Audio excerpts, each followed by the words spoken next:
Bonjour, heureux de vous retrouver pour une nouvelle vidéo consacrée à ce parcours vers la reprise de sa carrière provisoirement interrompue. Nous allons parler de choses très importantes aussi liées en liaison donc avec qui fait partie de l'analyse transactionnelle, les jeux psychologiques. Les jeux psychologiques, c'est quelque chose dont on n'est pas conscient et auquel on joue régulièrement, tous, chaque jour. Alors, le jeu psychologique, c'est quelque chose qui est, donc, comme j'ai dit, inconscient. Si ce n'est pas quelque chose d'inconscient, c'est une manipulation de l'autre. Qu'est-ce qu'un jeu psychologique? Un jeu psychologique, c'est un domaine dans lequel on va rentrer, une discussion dans laquelle on va rentrer. Après, ce qu'on appelle une amorce ou un hameçon, c'est quelqu'un qui va vous dire, par exemple, « Ah, oh, l'herbe du jardin est bien haute. » Votre conjoint dit « L'herbe est bien haute. » Ou votre patron « Ah, le dossier machin, je ne suis pas sûr que je vais l'avoir pour vendredi parce que actuellement vous paraissez très occupé. » Là, on vous a amorcé les choses pour aller vers une discussion qui de toute façon ne peut que mal terminer. C'est toujours dans les deux cas quelque chose où il y a une perte. Qu'est-ce que... un jeu psychologique commence toujours par une amorce, un hameçon, comme je viens de le dire, plus un stimuli qui est un point faible. Vous avez un point faible, votre dossier n'est pas prêt. Vous avez un point faible, la pelouse, on en a parlé déjà avant-hier, elle n'est pas tondue. Donc ce n'est pas quelque chose où on va très directement vers vous, c'est quelque chose où on va y aller un petit peu avec contournement. On ne va pas vous dire les choses directement.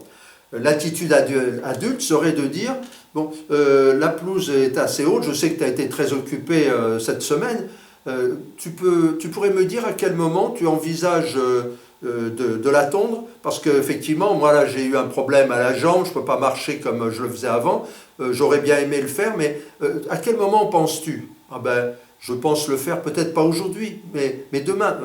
Pourquoi demain? Mais tu sais, d'après ce que j'ai entendu, demain il devrait pleuvoir. Ah, tu as peut-être raison, ben, je vais le faire cet après-midi, tiens, je vais le faire en fin de soirée. Est-ce que ça convient? Bah, oui, ça me convient parfaitement, mais ça m'ennuie peut-être de t'ennuyer avec ça. Ouais, là, on est dans une relation adulte-adulte. Dans le jeu psychologique, on n'est pas dans une relation adulte-adulte. Alors, le pire, c'est que ce jeu psychologique peut arriver lors d'un entretien de recrutement. Le recruteur peut vous dire « Ah, vous êtes un bon candidat, mais vous êtes un petit peu jeune pour ça. » Là, il est dans une position enfant à adulte ou enfant à parent. Vous êtes un peu jeune. Ben, écoutez... vous pouvez avoir une réaction qui dit « Oui, vous dites que je suis jeune, effectivement, je ne suis pas très vieux, mais on est tous vieux à partir de sa naissance plus un jour. » C'est effectivement, parce que pour vous, c'est important, pour ce poste, d'être quelqu'un de jeune. Et puis peut-être, pouvez-vous me dire, qu'est-ce que vous entendez par jeune? Est-ce qu'il y a des gens qui, à 50 ans, on peut les qualifier de jeunes? D'autres, à 50 ans, ils sont déjà...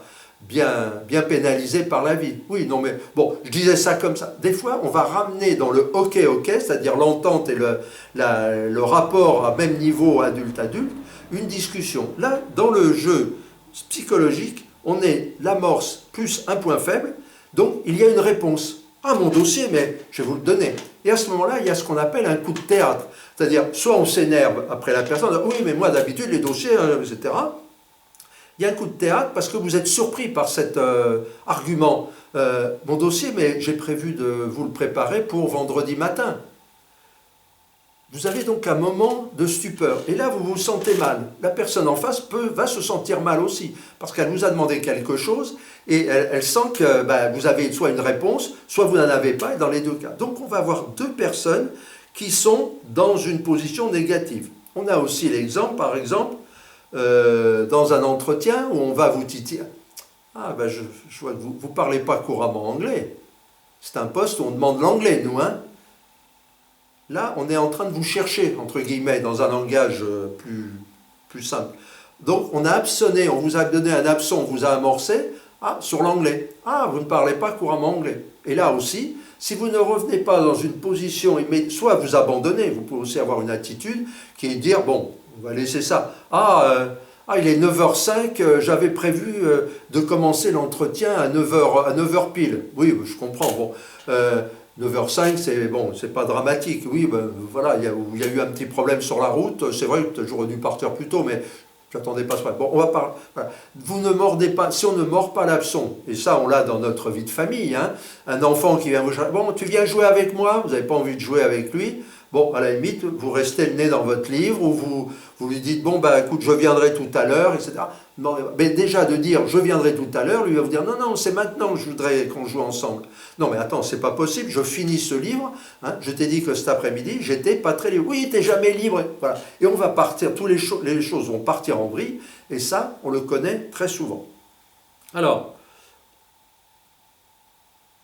il faut creuser. Lorsque vous êtes face à une situation comme ça et qu'on vous attaque sur un point, même gentiment, eh bien, il va falloir creuser, hein, pour avoir ce fameux discours adulte adulte et ne pas sortir, hein, pas vous dire, bah, puisqu'on me dit que je ne parle pas couramment anglais, bah, finalement, je ne vais pas avoir le job. Là, on est dans ce qu'on appelle la méconnaissance en psychologie. La méconnaissance, c'est donc le manque de connaissance, on a déjà parlé, le manque, donc l'a priori par rapport à une situation. S'il me dit ça, c'est qu'il pense ceci, cela. Je n'en sais rien. Il me dit qu'il voudrait quelqu'un de jeune pour ce poste.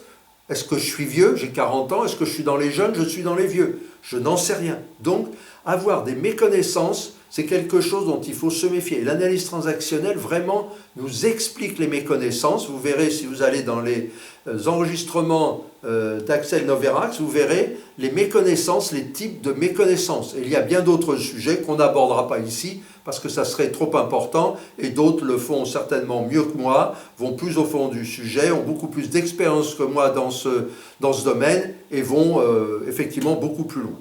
Voilà. Je ne vais pas aller plus loin sur ce module, hein.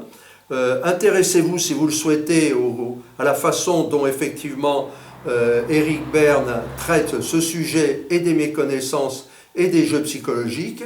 Vous avez des grands spécialistes des jeux psychologiques, vous les trouverez facilement.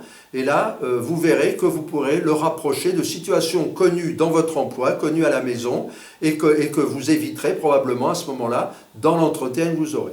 Je vous remercie pour l'intérêt que vous avez porté à cet enregistrement et je vous dis à très bientôt pour une nouvelle vidéo. Bonne journée.